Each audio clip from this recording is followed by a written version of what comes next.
আমরা কেন 2 মাস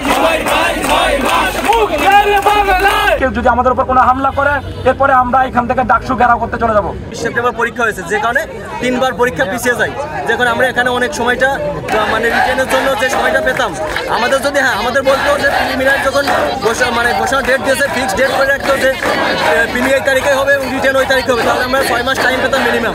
কিন্তু আমাদেরকে একবারও একজ্যাক্ট নির্দিষ্ট কোনো টাইম বলে নাই, যেখানে আমরা 1 মাস 1.5 মাসকে পরীক্ষা বারবার পিছানো হয়েছে। আমরা রিটেনের জন্য ওই সময়গুলোতে প্রিপারেশন নিতে পারি, কারণ সামনে আপনার যখন 1 মাস সময় থাকবে, যে 1 মাস পরে পরীক্ষা, তখন তো আপনি আগে প্রিলিমিনারি পাস করার জন্য চেষ্টা করবেন, তখন তো রিটেন করবেন না। আমরা প্রথম 10,000-এর মধ্যে আছি এবং এখন তারা ঘোষণা করেছে 1 মাস আগে রেজাল্ট দিয়েছে এবং এর মাঝে 49তম বিসিএস দিয়েছে।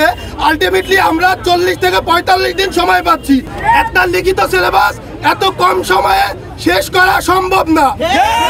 তাই আমরা চাই আমাদের যৌক্তিক একটা সময় দিক, যেই সময়ের মাধ্যমে আমরা নিজেদের প্রস্তুত করতে পারি। নতুন যারা আসছেন তাদের জন্য এই 45 দিনের সময়টা সম্পূর্ণ প্রহসনমূলক এবং এটা একটা স্বৈরাচারী একটা সিদ্ধান্ত। আমাদের পিএসসি মেম্বারদের যদি একটু হিতাহিত জ্ঞান থাকতেন, ওনারা বুঝতেন যে এই 45 দিন সময়টা নতুনদের জন্য কিছুই না। তো আমাকে এমন একটা সময় নির্ধারণ করতে হবে যে সময়টা লেভেল প্লেইং ফিল্ড হবে এবং প্রত্যেকটা শিক্ষার্থী এখানে প্রতিযোগিতা করতে পারবেন। ওনাদের সিদ্ধান্তের মাধ্যমে আমাদের অর্ধেক শিক্ষার্থীকে আগেই পরীক্ষা থেকে ওনারা বাতিল করে দিয়েছেন। তো এখানে শুধুমাত্র পুরাতন পরীক্ষার্থীদের জন্য এই পরীক্ষার আয়োজন এবং ওনারা বসে ওনারাই সব ক্যাডার, ওনারা সব পোস্ট ওনারাই নেবেন, আমাদের জন্য কিছুই রইল না। তো আমরা এটার জন্য আজকে প্রতিবাদ করতে এসেছি। আমরা কয়েকদিন ধরে লাগাতার আন্দোলন করতেছি এবং আমরা পরীক্ষার দিন পর্যন্ত রাজপথে থাকবো।